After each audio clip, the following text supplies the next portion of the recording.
नई कहानी के स्टार्टिंग में हम लोग यान को देखते हैं, वो मस्त घोड़े बेच करके सो रही होती है। लेकिन तभी उसे कुछ लोग जगाने की कोशिश कर रहे थे। हम लोग देखते हैं कि बहुत सारी हेल्पर, डॉक्टर्स और नर्सेज उसे घेर करके खड़े थे। यान के सर पर चोट लगा था, पट्टी बंधी हुई थी। यान को लगता है कि कोई इसे जगाने का कोशिश कर रहा है। जब वो उठती है तो उसके सर में काफी दर्द था और सामने इतने सारे लोगों को देख करके वो घबरा जाती है कि वो लोग उसे घेर करके खड़े हैं। वो पूछने लगती है, मैं मर गई क्या? मैं यहाँ स्ट्रेंज प्लेस पर क्या कर रही हूँ? उनमें से एक हेल्पर बताती है कि ये आपके और आपके हस्बैंड लो का शादी के बाद का घर है और आप यहाँ की मिस्ट्रेस हो।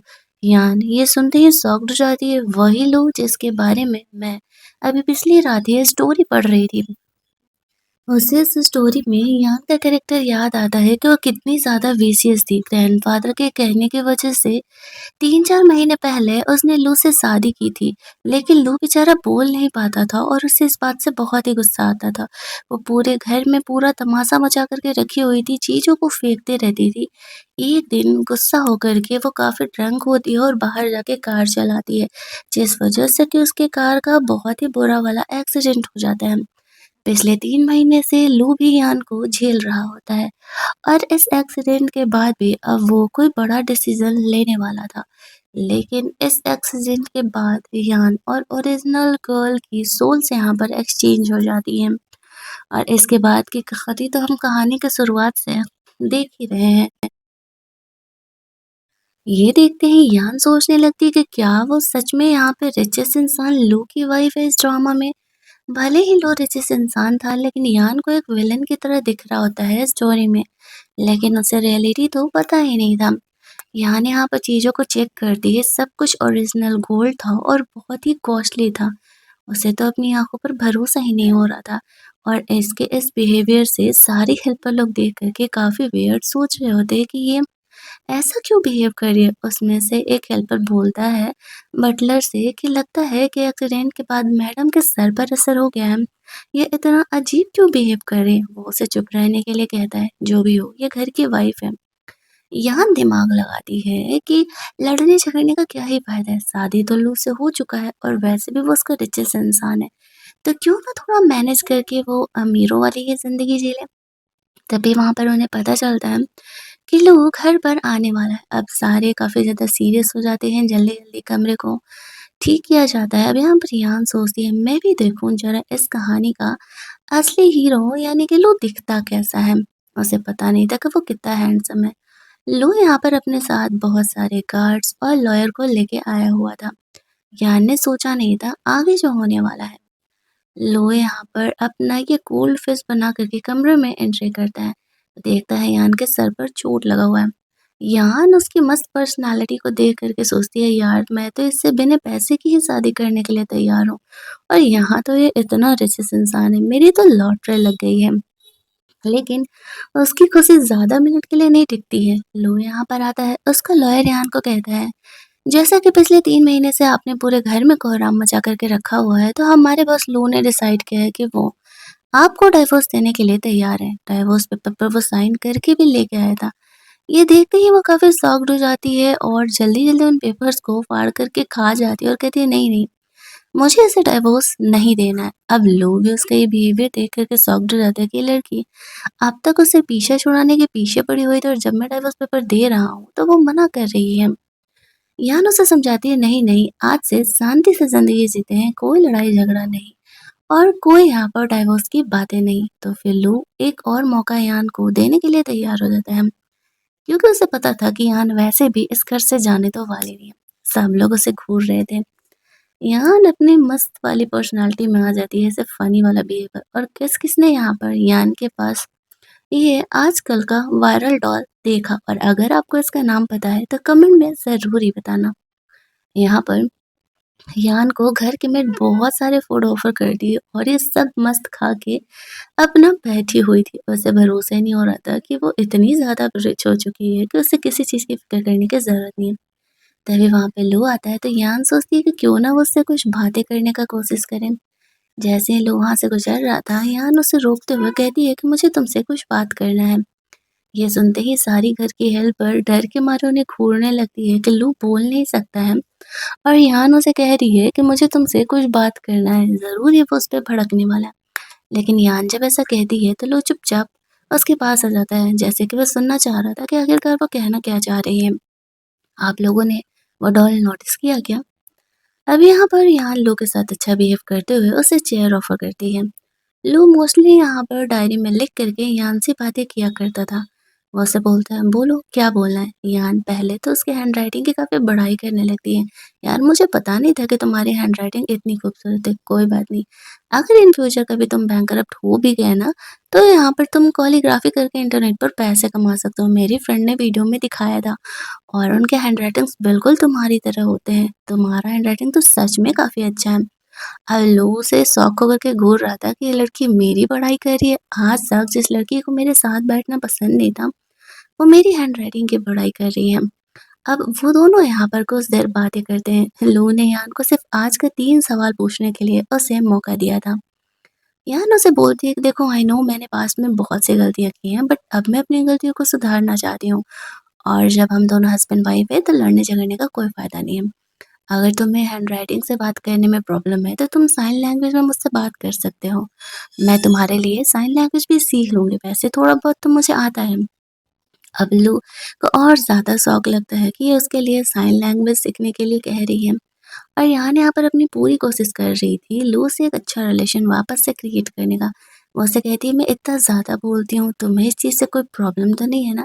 लू उसे नहीं बोल देता है। अब यान का इतना ज़्यादा बात करने के पीछे ये भी रीज़न था कि वो लू से इंटरैक्ट करना चाह रही थी। एक तो वो बोल नहीं सकता था और ऊपर से उनके रिलेशनशिप पहले से ही इतना ज़्यादा ख़राब थे। अगर वो अपने साइड से इतने ज़्यादा एफर्ट्स नहीं डालेगी तो इट्स ऑब्वियस कि जो उसकी ये रिच लाइफ़ है वो तो पूरी तरीके से वेस्ट ही होने वाली है। अब आज के 3 सवाल यान के ख़त्म हो चुके थे तो लू उठ कर के अपने कमरे में चले जाता है। घर की मेड लोग भी इन दोनों को इतनी देर तक बातें करते हुए देख कर के शॉक थी कि क्या सच में यहाँ पर लू यान से बात कर रहा है, क्योंकि आज तक ऐसे 4 महीनों में कभी नहीं हुआ था। यहाँ लू को ढूंढते अपने कमरे में जाती है तो देखती है कि वो फ्रेशन अप हो रहा है। अब उसके मस्त मस्त बॉडी को ताड़ने लगती है। यान सोचती है कि मेरा हैंड हस्बैंड जो है वो इतना हैंडसम है तो इस कहानी की जो हीरोइन है वो सच में ढक्कन है क्या? वो क्यों ही उससे लड़ते रहती है? और ये तो अच्छी बात है ना कि लू बोल नहीं पाता है, तो जब भी लड़ाई होगा वो उसे डांट नहीं पाएगा, वो तो उसके लिए प्लस पॉइंट ही है। और ऊपर से ये इतना हैंडसम है कि फिर तो किसी चीज़ की फिक्र करने की ज़रूरत ही नहीं है। लो यहाँ पर आता है और वॉशरूम का डोर लॉक कर देता है। यान उसे सॉरी कहती है और कहती है कि मैं तुम्हें ताड़ना नहीं चाह रही थी, वो तो बस तुम दिख गए। फिर वो सोचती है यार बेचारा वो बेचारा ही है, मैं ऐसे उसका फ़ायदा नहीं उठा सकती। कहीं गुस्से-वुस्से में मुझे घर से निकाल दिया तो फिर मुझे वापस से वही गरीबों वाली ही लाइफ़ जीनी पड़ेगी।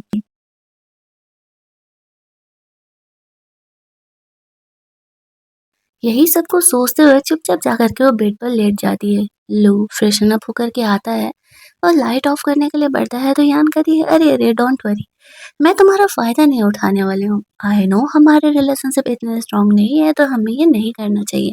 लू सोचता है ये लड़की सच में पागल हो गई एक्सीडेंट के बाद।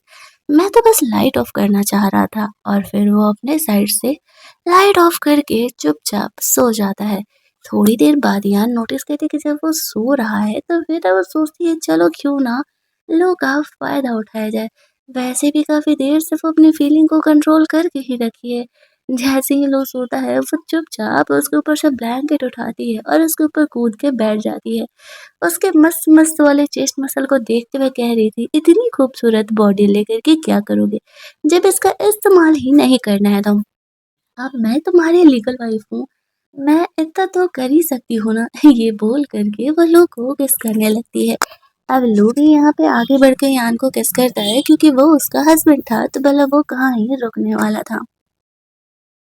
अगली सुबह वो मस्त उसी के ऊपर हाथ रख के सो रही होती है और बेचारा लू यान के हाथ टाइस आ रहा था। अब जब यान की नींद खुलती है तो देखती है कि वो लू का फ़ायदा उठा रही है तो वो उसे सॉरी सॉरी कहने लगती है और कहती है, अरे अरे मैं इस टाइप की नहीं हूँ, शायद नींद में मैंने तुम्हें अपना फेवरेट डॉग समझ लिया होगा। अब लू कहता है अच्छा डॉग के साथ तुम ऐसा बिहेव करती हो। वो अपने नेक पर यान के दिए हुए बहुत सारे लव बर्ड्स दिखाता है तो यान यहाँ पर बहुत शाय फील करने लगती है। वो लू का फ़ायदा कैसे उठा सकती है बेचारा। वो बेचारा ही तो है उसके लिए। वो खुद में गिल्टी फ़ील कर रही होती है और लू उसके मज़े ले रहा था। कमरे से वो बाहर निकलता है, थोड़ी देर बाद मेड कमरे में आती है और यान को कहती है कि आपके ऑफ़िस जाने का टाइम हो चुका है। यान सोचती है यार मैं इतनी अमीर हूँ, क्या जॉब पर तब भी मुझे जाना पड़ेगा? तभी वो देखती है कि घर के मेड ने लो की तरफ से दिए हुए यान को पॉकेट मनी वाला वॉलेट दे दी है, जिसमें कि इतने सारे ब्लैक कार्ड थे कि यान तो शौक और खुश दोनों हो जाती है। वो सोचती है रियल लाइफ में तो 2 डिजिट का बैंक बैलेंस संभालने के लिए मुझे 4 डिजिट का एटीएम पिन रखना पड़ रहा था, लेकिन यहाँ तो मेरे पास इतने पैसे हैं कि मैं कुछ भी कर सकती हूँ। बट नहीं, मुझे इस तरीके से लो का फ़ायदा नहीं उठाना चाहिए। मुझे खुद के भी स्किल पर तो काम करना है ना। तो मुझे लगता है कि मुझे यहाँ पर पैसे कमाना चाहिए। वो रेडी-वेडी होकर के अपनी कंपनी के लिए निकलती है। कंपनी में वो जा कर के सबको बहुत ही अच्छे तरीके से बिहेव कर रही थी, लेकिन कंपनी में कोई उसे ढंग से जवाब ही नहीं दे रहा था। सब सोच रहे होते हैं कि यहाँ पर यान का बिहेवियर इतना ज़्यादा बदला-बदला सा क्यों है? अब यहाँ पर जिनसे भी वो बात करने का कोशिश कर रही थी, तो सब उससे वियर्ड बिहेव कर रहे थे। तभी यान को एक फ़ाइल दिया जाता है, उस प्रोजेक्ट के बारे में बात करने के लिए। अब वो उस प्रोजेक्ट के बारे में बात करने के लिए बाहर निकलती है ऑफिस में, सब उसे घूर रहे थे बहुत ही वियर्ड तरीके से। यहाँ पर जब वो नीचे जाती है तो देखती है कि नॉवेल में जो उसकी बेस्ट फ्रेंड थी वो इतनी बुरी थी कि वो हमेशा ही लू की बुराई किया करती थी उसके मुँह के सामने। और वो डेली लू के साथ फ्लर्ट भी करती थी क्योंकि उसे अमीर जो बनना था। यान देखते ही उस पर गुस्सा करने लगती है। फिर वो उससे सोचती है थोड़ा बात तो करना बनता है ना, वो बात करने के लिए जाती है तो उसकी बेइज़्ज़ती पहले की तरह उससे बिहेव करती है और कहती है आई नो तुम बहुत ही खुद को सोच रही हो कि तुम्हारे साथ गलत हुआ क्योंकि यहाँ पर तुम्हारी शादी ऐसे एक म्यूट इंसान से करा दिया गया। यान कहती है अरे नहीं, तुम्हें पता नहीं है कि लोग मेरे साथ कितना अच्छा बिहेव करता है। हम लोग इतने बड़े से घर में रहते हैं और अच्छा है ना कि वो बोल नहीं पाता है तो जब वो मुझे डाँटेगा तो मुझे डाँट नहीं पाएगा। वो लोग की पूरा बड़ाई किए जा रही थी, उसकी बेइज़्ज़ती सोच रहे थे कि इसका दिमाग खराब हो गया है क्या? आज तक ये लड़की जो हमेशा ही लोग की बुराई करती थी, वो उसकी बड़ाई कर रही है। यान उसे कहती है बस बहुत हो गया, तुम्हें क्या लगता है मुझे नहीं पता कि तुम वॉइस रिकॉर्डिंग कर रही हो मेरी, ताकि जाकर के लोग को सुना सको कि देखो मैं उसकी कैसे बुराई कर रही हूँ और हम दोनों के बीच हमारा रिलेशन खराब हो जाए। आज से मैं तुमसे अपनी दोस्ती तोड़ रही हूँ, तुम मेरी बेस्ट फ्रेंड कैसे हो सकती हो, जो मेरे और मेरे हस्बैंड के बीच में ही रिलेशनशिप खराब करने का कोशिश कर रही हो। अब उसकी बेइज़्ज़ती सोचने लगती है कि ये लड़की इतनी समझदार कैसे हो गई, कल रात तक तो बिल्कुल डम थी और जो मैं कह रही थी वही ये कर रही होती है। यान उससे फ्रेंडशिप तोड़ करके कार से बाहर निकल जाती है और उसकी बेइज्जती वहाँ से ही चली जाती है। वैसे तो यान के पास पैसे थे, वो दूसरी कंपनी जाने के लिए टैक्सी बुला सकती थी, लेकिन वो सोचती थी कि जब मेरा हस्बैंड है तो फिर मैं टैक्सी क्यों ही करने जाऊँ।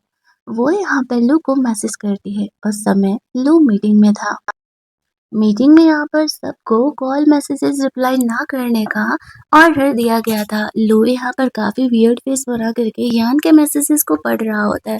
सब सोच रहे थे कि कहीं प्रोजेक्ट में कुछ गड़बड़ी हो गई क्या? और कहानी का पार्ट 1 हमारा यहीं पर एंड कर दिया जाता है। फ़नी इंटरेस्टिंग स्टोरी आपको लग रही होगी तो पार्ट 2 तक वेट ज़रूर कर लेना। चैनल को सब्सक्राइब कर लेना ताकि जब इस कहानी का सेकंड पार्ट आए तो आपसे मिस ना हो। चलिए जल्दी से मिल लेते हैं हम लोग इस कहानी के सेकंड पार्ट में। तब तक के लिए आप मेरे पुराने वीडियोस भी देख सकते हो।